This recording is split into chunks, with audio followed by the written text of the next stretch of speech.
So just right here, we're taking off the motors themselves and undoing the clips that hold on the rails.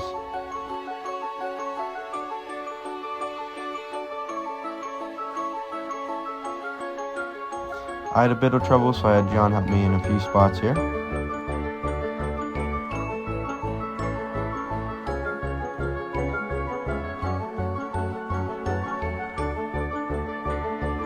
So then comes disassembly. There's these two bolts on the back that hold in the bottom of the bed knife. And then these two side screws or two side bolts that we undo, and then it just pops right out.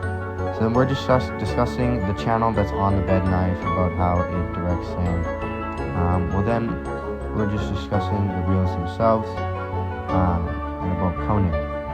So now we move to the bed knife grinder, where we set it at the angle of grind at 95 degrees.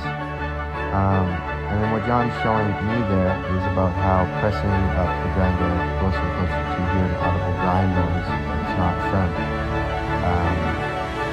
Then we change it to grind the front side of the bed knife. I'm doing it here, we're doing it close. We set that to 5 degrees.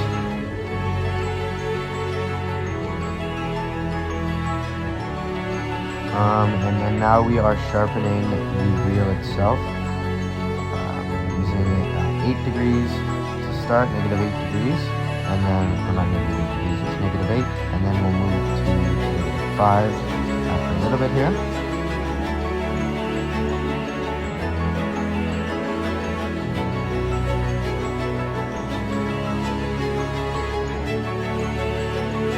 Alrighty, so now we're putting back on the bed knife and redoing the two side bolts and then the top bolts. Just getting these side bolts cranked down. Talking with boss.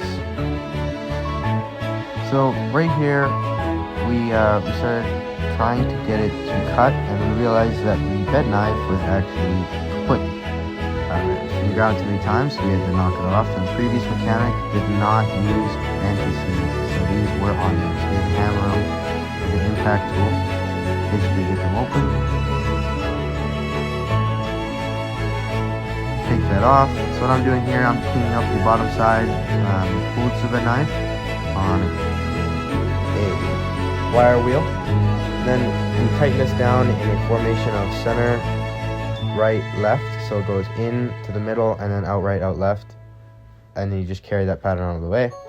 So it's fully tightened. And then we sharpen the new bed knife, same at 95 degrees. For the first sharpen, and then the second sharpen at 5 degrees. And then right here, we're just putting it back together. Same side bolts and the two top bolts.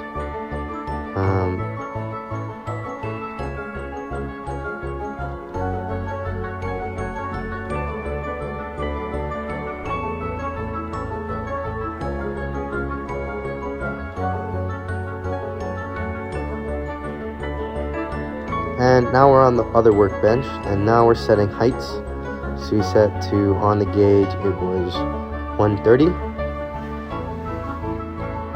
Or sorry, 135. And then there's a side bolt that I loosened first, which undoes the rollers themselves so they can move freely, so you can change the height of cut. Top one, adjust it, either negative or positive. And then right here, now we're just putting back on the rollers, so the two clips, and again some trouble there just because it was sitting on the jack funny, and then you just push back in the motor and push back in the clip holding in the motor, and like that, you're done.